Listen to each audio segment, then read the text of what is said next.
So here's how this is going to work, right? We got a few questions here. I'm going to ask a question. Whoever puts their hand up first will get a chance to answer. Now, if they're able to answer the question, I'm going to ask it first, give them a chance to raise their hands. If they can answer that question, they get 5 points for answering that question right. Now, if nobody answers it, I'm going to offer multiple choice. The first person to raise their hand, it's going to be a few minutes, man. Man, be patient. All right, man. Where's the book at? If you need multiple choice, then at that point, you get 4 points for it. You lose a point for not answering the first time. It's all good, though. But if anybody would like to do a little research, is there anybody who'd be willing to hand these out? We've got a box of constitutions right over here. They are free. We want each and every one of you to have a constitution. So if you want to hear the question and look it up and try to get the answer right quick and then snatch them out their spot and win the prize, thank you, man. She took that upon herself. That's beautiful.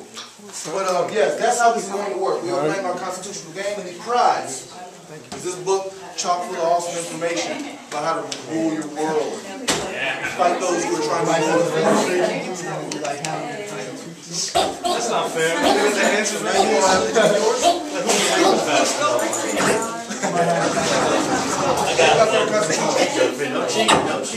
All right, here we go. I got a review. Grab these two. All right. Now I'm going to start with something. This should be pretty easy. We're going to need the year on this as well, if any of y'all know that. What is the date that the Constitution was signed?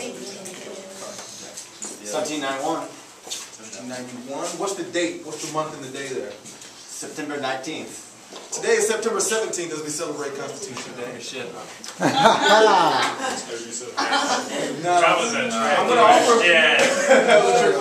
Today is Constitution Day, September 17th. Every year is Constitution Day here in America, September 17th. Now, it wasn't 1791, but I'm going to toss out a few options here. We've got 1789, 1776, 1767, 1787. What do you say this? I'm going to say 1776. No, it was not 1789. No, it was not. I know this. You know it?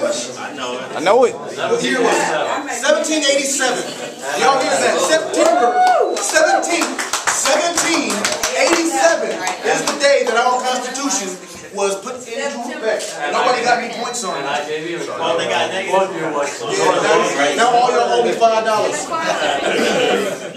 Alright, so you got that.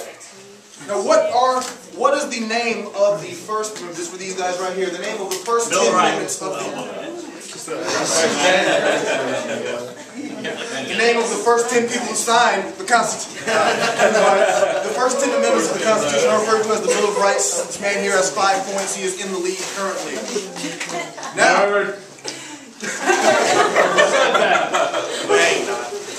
Now, all of the constitutional amendments that we've seen, only one of them has ever actually been repealed. Can anybody tell me the number of the constitutional amendment that was repealed? You raise his hand first. 19th Amendment. The 19th Amendment? You're close. 18th Amendment. The 18th Amendment, yes.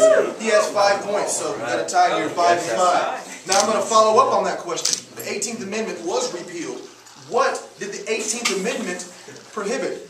Ah, he did it first, sir. He had a fast hand. What's that? Sale of alcohol. The sale of alcohol. Man's got 10 points here now. Check this out, right? The 18th Amendment prohibited the manufacture and sale of alcohol. Our first drug war. And again, that amendment was repealed. What amendment was it? 21st. 21st. 21 to drink. Keep that in mind, you have to be 21 to drink. And it was the 21st Amendment that made it legal for us to drink again. Speaking of which, right over here we got free alcohol provided to us by Treaty Oak Rum, right here in Austin, by Graham's Texas Tea, which is also from right here in Austin. You can run this town, does support local businesses. So if you are enjoying your time, if you are enjoying a drink, keep in mind that Treaty Oak Rum and Graham's Texas Tea helped us have this good time we're having right now. So we've got 5, 10, and 5. Those are the questions. This man here has 10 points, and he has won this Global Outlook book with all this wonderful information. Damn it! Expand on his knowledge base.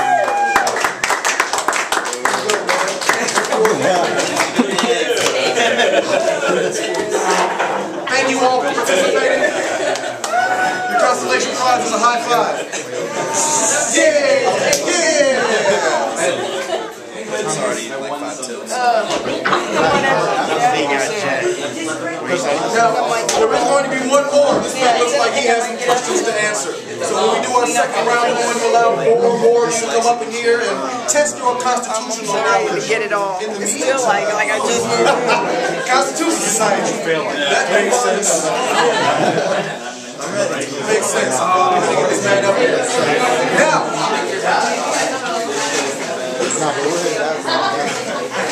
let this man come to the stage right quick. In the Bill of Rights are 10 amendments.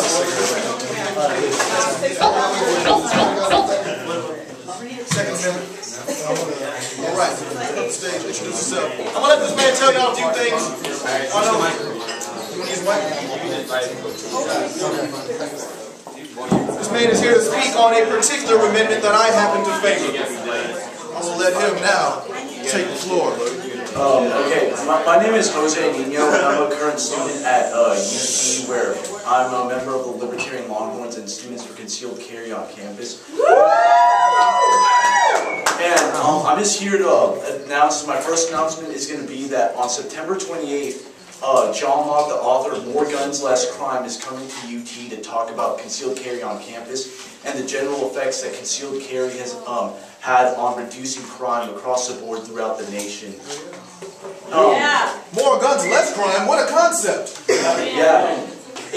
Ironically, that's the thing. When an armed society, like Robert Heinlein said, is a polite society, and the Second Amendment, though, despite all the statistical arguments that show that it works, the philosophical arguments are what really makes it great. Because back then, what really separated a free man from a slave was the fact that a free man could be able to defend himself and his life, liberty, and property, because life, liberty, and property are meaningless if you cannot be able to defend yourselves and your loved ones. And that's what the Founding Fathers envisioned in this country. And historically speaking, restrictive gun laws have always hurt many minorities, like the African American ex-slaves, when the Southerners disarmed them, and the Nazis when they passed their gun control laws, and the Soviet Union, because they knew that an armed society would not tolerate the type of injustices they would bring out. So I encourage everybody to come to this event. Just go to Libertarian Longhorns on Facebook, and you can scroll down and find the John Locke event. It's September 28th. It's going to be at probably the UTC. We haven't had the date fully determined, but I'll message anybody for any information and whatnot. But just check out that site, and also check out our meetings for Libertarian Longhorns, which are every Tuesday at 8 o'clock in the engineering building. And just check out our website if you want to promote liberty and the concept of limited government and free market economics. Libertarian Longhorns on Facebook. You want more information on what these guys are doing? Libertarian Longhorns. Look them up on Facebook. I know most of y'all are on Facebook. If you're not, get on there so the government can track us. Now we're doing it right. We're bringing things like this together through it. But what we're going to do now, he came up and told us about the Second Amendment. The Second Amendment gives us the right to bear arms, and there's one more thing to that Second Amendment. Well-regulated militia. Well-regulated Free state. militia. Now, more guns.